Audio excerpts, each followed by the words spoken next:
studying to earn my associates in public health.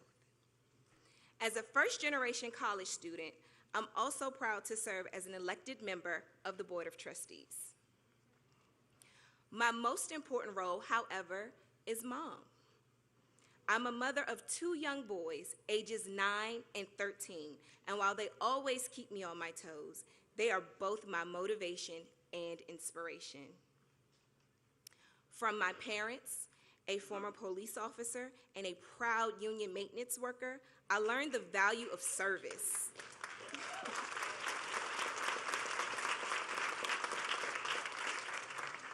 Of dedicating yourself to bettering your community. I learned the important things like hard work, the value of a good paying job to raise a family on, and leading a life of integrity. I'm grateful that in President Biden, we have a leader who's focused on families just like mine, who's fighting every day to restore the middle class and to give hardworking families across this country more breathing room. As a college student, I feel hopeful about the future, hopeful that I can build a career and provide more opportunities for my children. And that's due in no small part to President Biden. He's getting things done.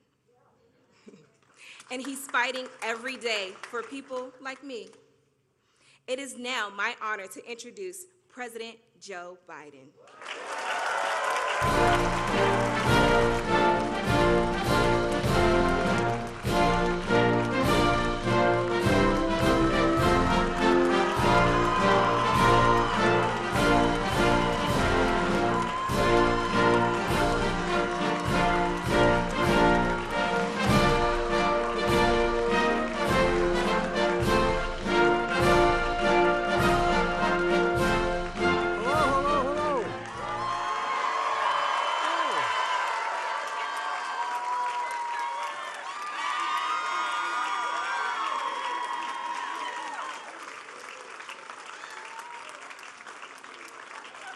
As my mother would instruct me to say, please excuse my back, I apologize.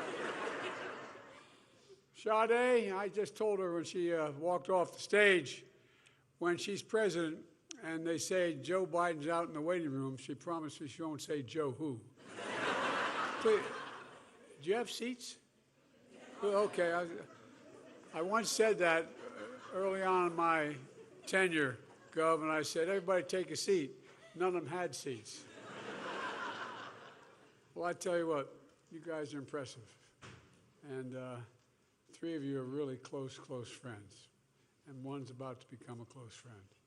Gov, my problem is your biceps are a little small. And you're not in very good shape, but maybe I'll work with you, see what we can do. No, but really and truly, thank you. And I appreciate it very much. Senator Ben Cardin is one of the great, I hate the phrase public servants, but it is true. You know, I judge my colleagues over the years based on not just their intellectual capacity and their decency, but their integrity. The men you have here have incredible integrity. And it's just amazing. Chris Van Hollen is one of the reasons why I got elected vice president. He's the guy that did my debate prep for me. And without it, I'd been in real trouble. And Steny Hoyer, he and I share the eastern shore of Delaware and the western shore of Maryland. You know that whole area in there? I keep telling him it really is part of Delaware, but he doesn't. And David, thank you for being such a great partner. You've been great as well. I really do appreciate it. Prince George Community College, thanks for welcoming us here today. As many of you know, my wife is a professor at the community college. Matter of fact, she's teaching today. She has an expression, and I mean this is the God's truth. She said, any country that out-educates us will out-compete us. Any country that out-educates us will out-compete us. The work you do here in preparing students to compete in the economy of the future is real. It matters. This summer, I traveled to Chicago where I spoke about a fundamentally changing American economy. From an economy that for decades rewarded those who are at the very top and left everyone behind, who just on their own, basically. One that gives working people in this nation not only a fighting chance, they didn't do. You know, we had that trickle-down economy. Not a whole lot. I grew up in we weren't poor, but we had a 3-bedroom split-level house with 4 kids and a grandpop living with us. And I didn't see a whole lot trickle down on my dad's kitchen table. But, you know, everybody deserves a shot at building the lives they deserve for their families. And we've done that for the first time in a long time. We've climbed out of our great economic crisis. It's beginning to work for working people. This nation is very rich. And who have benefited the most has been the very rich, though, not everybody. And that's not how it should be. The new economic vision has been labeled by those in the Wall Street Journal and the London Economist and some of the more conservative press as Bidenomics. Well, they didn't mean it as a compliment at first. But now they're getting it. What's Bidenomics? It's about investing in, and I feel like I'm going to try not to repeat some of what my colleagues have already said, but it's about investing in America. Investing in America and investing in Americans, American people. It's about growing the economy from the middle out and the bottom up instead of the top down. Because when the middle class does well, the poor have a ladder up, and the wealthy still do very well. I'm a capitalist. If you guys go out here and you can make $1 billion, go get it. Just pay a little more in taxes.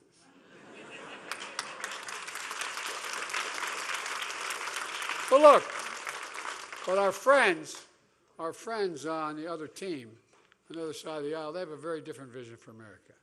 And by the way, you have this, I think you have this book on your table, on your chairs, maybe not. Well, I thought did my staff hand this out? You just have a little one. Well, I'm the only president who hands out the opposition's economic plan. Oh, you think I'm kidding? Protecting American Economic Security, fiscal year 2024, the budget, the study committee of Kevin Hearn, budget, and it goes on. This is the mega budget. You know, I want you to take a look at it. I think we have other copies of it. If we don't, we'll get you some. So since I've come to office, all they've really done is attack me and my economic plan. There hadn't been much else. Even though we've created, as has been pointed out, over 13 million jobs, more jobs in 2 years than any president's created in a 4-year term. Even though, I'm not looking, even though we've had 19 straight months of unemployment under 4% for the first time in American history. Even though we have the lowest inflation rate of any major economy in the world, with core inflation rate the last 3 months at 2.4%. We got more to do, even though we've created 800,000 manufacturing jobs and a manufacturing boom we haven't seen in decades. Even though America, as we met here today, has the strongest economy in the world. Let me say that again. America has the strongest economy in the world of all major economics. And all they do is attack it. But, you know, you've noticed something. For all the time they spend attacking me and my plans, here's what they never do. They never talk about what they want to do. No, think about it. They tell you what they're against. What are they for? It's like they want to keep it a secret. I don't blame them. Well, today I'm going to talk about their plans. Look, we're going to talk about the MAGA Republican economic plan. And by the way, this is not your father's Republican Party. This is a different deal, all kidding aside. We've all worked with Republicans on the other side over our careers and become good friends, honest, decent people. Disagree like hell with them, but they were in the deal. They thought the institutions mattered. They thought it mattered. Well, guess what? Our democracy is at risk because I don't think they do think it matters anymore. Because the country should know the facts. They should know the choice between Bidenomics and MAGAnomics. American growth and hope, and we're building, or American lost jobs, raising fears. MAGA Republicans gave us a few short years ago. Look, their plan, MAGAnomics, is more extreme than anything America's ever seen before. Just months ago, they went further than anyone has ever gone, threatening to default on the debt that's over 220 years old. Default, unless we gave them everything they wanted. We gave them nothing they wanted. We gave them nothing when we got a deal. But up to now, Republicans have given us a failed plan, a trickle-down economics that didn't work. My guess is your story is just like mine. Not much trickle-down ended up helping y'all. Instead, there's what trickle-down economics did. It shipped jobs overseas. It's a basic thing. Find the cheapest place in the world for labor, send the jobs there, the product there, and then import the product home. Well, you know, they hollowed out the main streets of America. They did the same for the middle class. They blew up the deficit. It produced an anemic economic growth, if any growth at all. And it stripped us dignity and pride and hope out of a community, one after another. You know, when you have those communities where there's been that factory employing 250 people in a small community for years and years, and then it closes down, you don't just lose the jobs, you lose a sense of belonging. People lose hope. They lose their pride. They lose their sense of pride. And now these MAGA Republicans have taken a plan I've never worked, and you know, look, the plan they're proposing never worked, but they decided to make it much, much worse. Now Republicans in Congress are doubling down with a plan that does three things. One, it cuts taxes even more for the very wealthy and big corporations. Two, it cuts Social Security, Medicare, and Medicaid. Three, it raises costs for families, gutting investments in the middle class.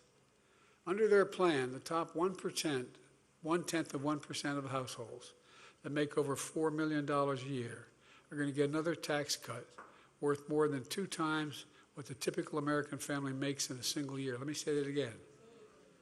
2 times what the average family makes a year is going to be the tax cut they're proposing to give to the very wealthy. MAGA Republicans in Congress are also trying to undo the progress we made to make getting, you know, look, what I was able to do in what they call the G7 among the NATO countries and European countries, I was able to get them to all agree, and then around the world, all the democracies, agree that we were going to have a global minimum tax on corporations, meaning that you couldn't have offering a tax to build or make something in another country that's considerably lower than what the tax would be in that country where, in fact, it comes from. And that global minimum tax was finally agreed. It took me a better part of a year to get it done. And guess what? They want to get rid of it and let corporations go back to shifting jobs and profits overseas and avoiding paying taxes at home. And who's going to pay for that? Well, now we know because the MAGA Republican Congress has finally released the budget I just referenced. And the answer is seniors and hardworking Americans are going to pay for it. They don't talk much about, but I got the budget. I mean, literally, it's here. And it's all in black and white. And just for your convenience, I thought I left it. My staff told me they left a copy on your seats, but I guess they didn't. So here's what it does. Their budget gives $5.1 trillion in additional tax cuts skewed to the wealthy people and big corporations while cutting $700 billion from Social Security. Hear me now? $700 billion from Social Security and $1 trillion from Medicare. Let me say that again. Cut Social Security by $700 billion and Medicare by $1 trillion. They want to raise the Social Security retirement age, which means a 13% cut in benefits for seniors who retires at the age of 67. Imagine, you work your whole life. Every single paycheck you've had, you paid into that system. You thought you'd be able to retire with a little bit of dignity. Our MAGA Republican Congress also want to take Medicare away from more than 1 million Americans with disabilities. Now, if they hadn't done what they've done the last 2 years, you might not believe me. But I promise you, I gave you my word, that's what they're proposing. They want to cut Medicaid in the Affordable Care Act and the Children's Insurance Program by more than half. What does it mean? Under Meganomics, as I'm calling it, tens of millions of Americans could lose their insurance. Waiting lists would skyrocket for seniors who need home or community-based care because they have nowhere else to go. They can't have no family to take care of them. Children would not get adequate health care. MAGA Republicans don't think we should be investing in education, and that's not an exaggeration. Students here at Prince George's Community College should know MAGA Republicans in Congress want to slash Pell Grants. More than 6 million students who count on these grants to be able to afford to go to college would lose it. That's what they're pressing for. You saw how they took on my attempt to eliminate student debt, although we're still going to eliminate a hell of a lot of student debt.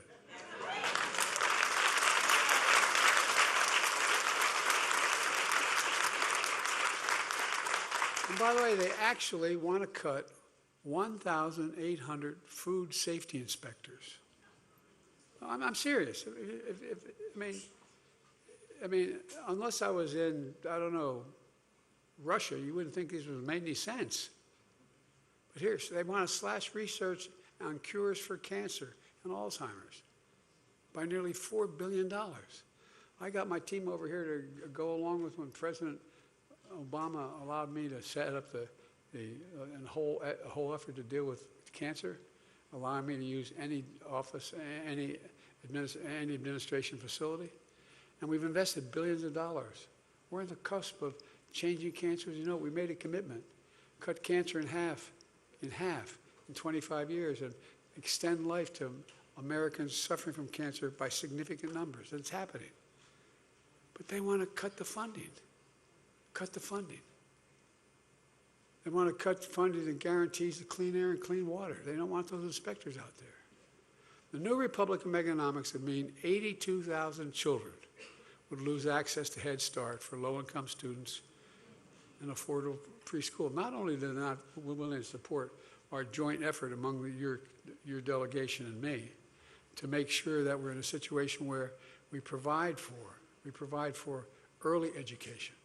You know, if you send a child to school, no matter what the background is, not to daycare, but to school, where they teach reading, writing, and arithmetic at age 3, the cost is de minimis, and you increase by 56% the chance that that child, no matter what background they come from, will go through 12 years of school and on to community college if they choose, and be able to do that. 56%. Look, folks, they want to cut 226,000 teachers and staff could lose their jobs at Title I schools that serve the most vulnerable. And now they're turning their backs on the bipartisan budget deal. Speaker McCarthy made with me just a few months ago, after threatening to do something no one came very close to doing, shutting down and reneging on our national debt, which would have caused an international economic crisis. Well, they're back at it again, breaking their commitment, threatening more cuts and threatening to shut down government again this month. Now, what they do talk about is claiming all these cuts are going to reduce the deficit. When it comes to reducing deficit, let's compare the records a little bit. Under my predecessor, you remember the self-professed king of debt? Well, it turned out he was. He's actually the emperor of debt. He created more debt than any other president did in 1 year. No, I'm serious. For starters, when he passed that $2 trillion tax cut, skewed to the wealthy and big corporations, they didn't pay for a penny of it. The end result was that it has ballooned the national debt by nearly 40%. Over a 200-year accumulated debt, they ballooned it by 40%. Well, I've taken a different approach with the help of your delegation. And I'm not being solicitous when I say that. You have the best delegation in the country.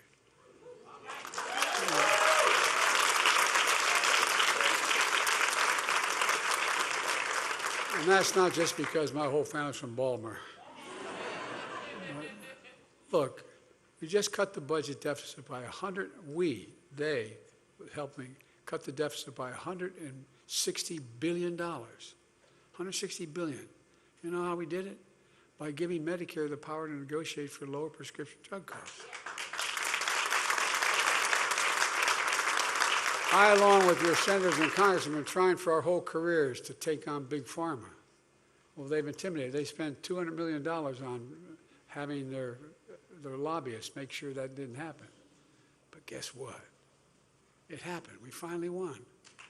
Not a single solitary Republican voted for that. And now they want to repeal it. I hope American seniors are listening because we've made enormous progress here. Let's be clear. We pay more for drug prices for prescription drugs than any nation in the world. And let me be precise with you. If you go in and have a prescription and you go into a drugstore here in Maryland or anywhere in the United States, and you give it the same prescription in Toronto, Canada, or London, England, or Paris, France, or Madrid, Spain, you're going to pay somewhere between 20 and 40% less in those other countries. Same exact drug, made by the same exact company. It's wrong. And guess what? We changed it, and we're not going back.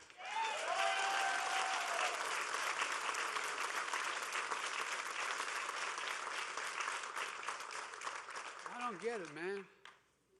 Up till now, seniors have been paying up to $400 a month for their insulin. We've reduced that to $35, and at $35, the drug company is still making 350% profit, because the guy who invented the insulin for diabetes didn't patent it because he wanted it available to everybody. To make it and to package it costs $13 to $14, and they're paying $35 now for it. $35. Democrats just got, and Republicans are trying to take that away. We did something else too you should be aware of. Just a few years ago, as was pointed out, 55 of the largest corporations, the Fortune 500, paid zero in income tax, and they made $40 billion. I said I was going to do everything I could to make sure they start paying their fair share. Well, we changed that. Now the biggest corporations have to pay a minimum tax of 15%, so they don't get away with paying nothing. As a matter of fact, they're supposed to be paying a minimum of 21%. 21%, that's what the tax law says. You know, big corporations are, by the way, I know a little bit about big corporations. I'm from Delaware. More corporations are incorporated in Delaware than every other state in the United States of America combined. And look, I want them to do well, but pay your taxes. But they're complaining. So MAGA Republicans are carrying their water. They want to go back to telling them, pay nothing again, and you have to pick up the tab instead. You pick up the tab. Not only are they refusing to take corporations, make them pay their fair share. Early this week was reported that MAGA Republicans are planning to give an additional, this is not, again, this is all public, an additional $1 trillion tax cut.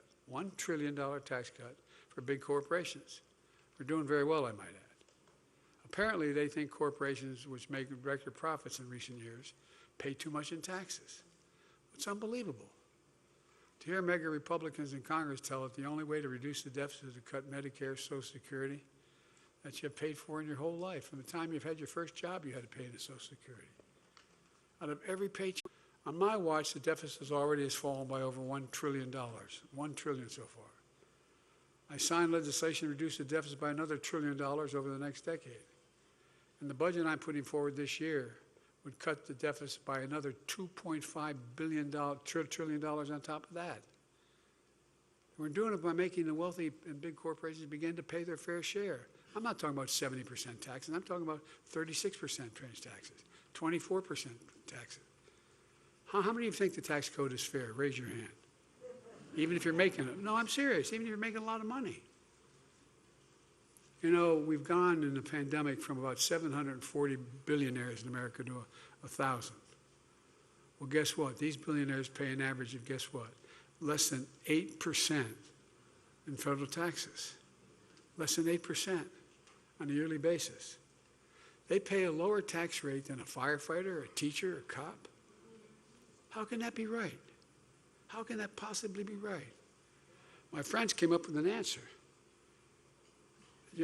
Guess what? The Republicans, last time out, when they were in charge, and the last president was there, what they did was they cut the number of tax examiners.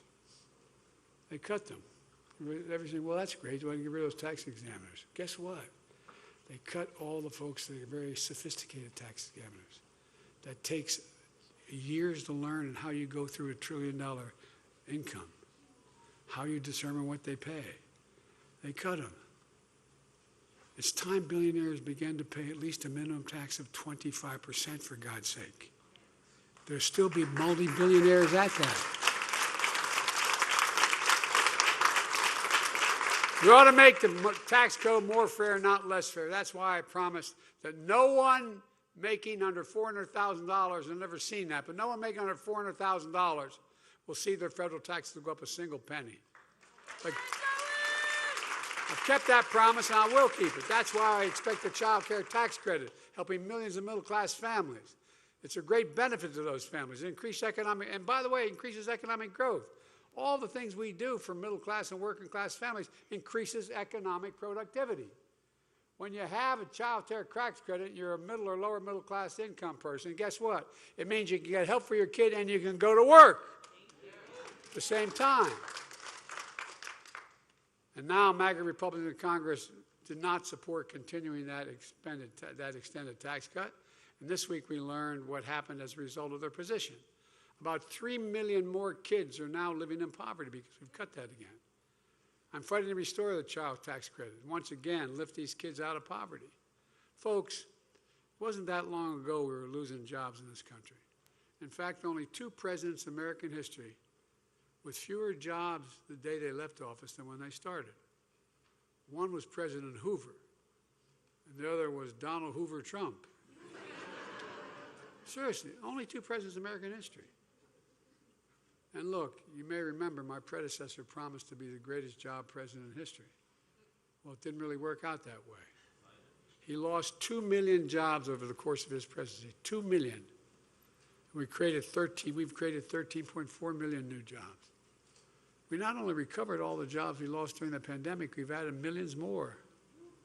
We've seen record lows in unemployment, particularly, and I've focused on this my whole career, particularly for African Americans and Hispanic workers and veterans. You know, the workers without high school diplomas, the lowest unemployment rate in 70 years for women now. You know, by the way, when I got elected, I promised I wanted an administration that looked like America. I got more women in the cabinet than any president has ever in history. And I got more women than men in the cabinet. I put more black women on the appellate court and the Supreme Court than every other president combined in American history. A higher share of working-age Americans are in the workforce now than any time in the past 20 years. And job satisfaction is higher than it's been for 36 years. And we're growing the economy. You know, my dad used to have a saying, and I give him my word this is real. I'm not making this up. He'd say it all the time. He'd say, Joey, a job's about a lot more than the paycheck. It's about your dignity. It's about respect. It's about being able to look your kid in the eye and say, honey, it's going to be okay, and mean it. That's Bidenomics. That's the objective of it. Prior administration promised to revive manufacturing. They failed. I'm not sure they even tried, to be honest with you. No, I'm serious. I'm not sure they tried. As a matter of fact, they had a theory and ship jobs overseas, cheaper labor markets, and import the product. Well, I went back, and I don't know, guys, I didn't know this, and I've been around a long time. I didn't know that Roosevelt passed in 1934 a piece of legislation that said that when the president is given money by the Congress gets money appropriated to spend for the American people, he should only hire American workers and only use American products. No president ever tried to really keep that going, but I have. And here's the deal. That's why we've grown so rapidly. If we don't have the technique, we don't have the particular skill required, you can make an exception and not spend it on an American worker. But we got to invest in America. And we're making things in America again. You know, folks, it's just amazing how much has changed. We used to have the largest economy in the world in terms of manufacturing. Under my presidency, America has surged to the front again. We're now on track of having the strongest economy in the world for decades to come.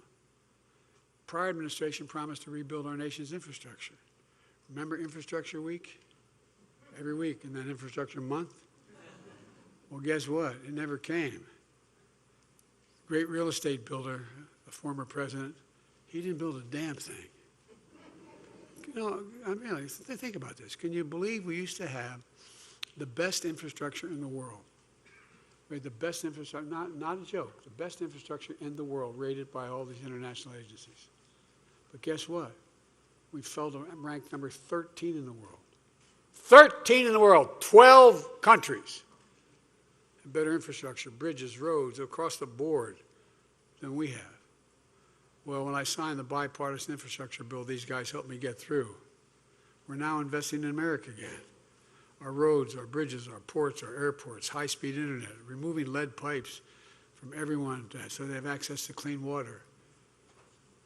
Look, folks, because you can't have the strongest economy in the world without the best infrastructure in the world. How can you do both? I mean, you can't. making sure we're growing the economy in a way that benefits all Americans. We awarded a record $70 billion in federal contracts to small, disadvantaged businesses, and more black small businesses are starting up than any time in American history. Now we have the fastest economic growth from the pandemic of any world economy. We have the lowest inflation rate among the major economies. And we have a lot more to do, though. And I'm going to get those gas prices down again, I promise you. Thank you. But seriously, we're living through one of the greatest job creation periods in our history. And folks, it's not an accident. It's not an accident. That literally is our economic plan in action, Bidenomics in action. Let me close with this. And there's a lot more I know we could talk about. I wish I had a chance to take all your questions, but I'm going to get in real trouble if I do that. But all kidding aside, we've faced some pretty tough times in recent years. But America didn't give up. America never gives up. I've said it 1,000 times. There's no quit in America. No quit. But you hear from our friends on the other side, the MAGA Republicans, what's wrong with America. Everything's wrong with America. They keep telling us America's failing. Well, they're wrong. They're failing. America's not failing. America's winning. And there's one reason for it. You, all you people, get up every single morning and go out to try to do the right thing. You, the American people, you're the one with the grit and determination, not me or your elected officials, you. Whatever we've set our mind to as a country, we've always accomplished. We've never failed. Not a joke. Think about it. Name me one objective America's set that they haven't been able to accomplish if we work together. Name one. And folks, that's not going to change. I've long said it's never been a good bet to bet against America. It's not a good bet today. America's best days are ahead of us, not behind us. And I can tell you, I know virtually every major world leader and know most of them pretty well. Every one of them is looking to us. Every single one of them. I can honestly say I've never been more optimistic about America's future. Never, never, never. We just remember who the hell we are. We're the United States of America. And this is for real. This isn't a campaign speech. This is for real. There's nothing beyond our capacity when we work together. Nothing.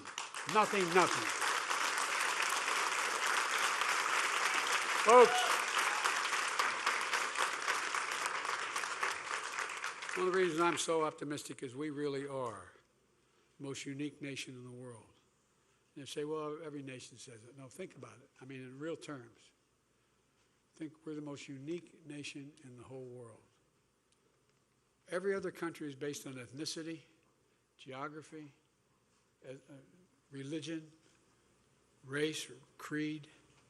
We're the only nation, and this is literal, think about it.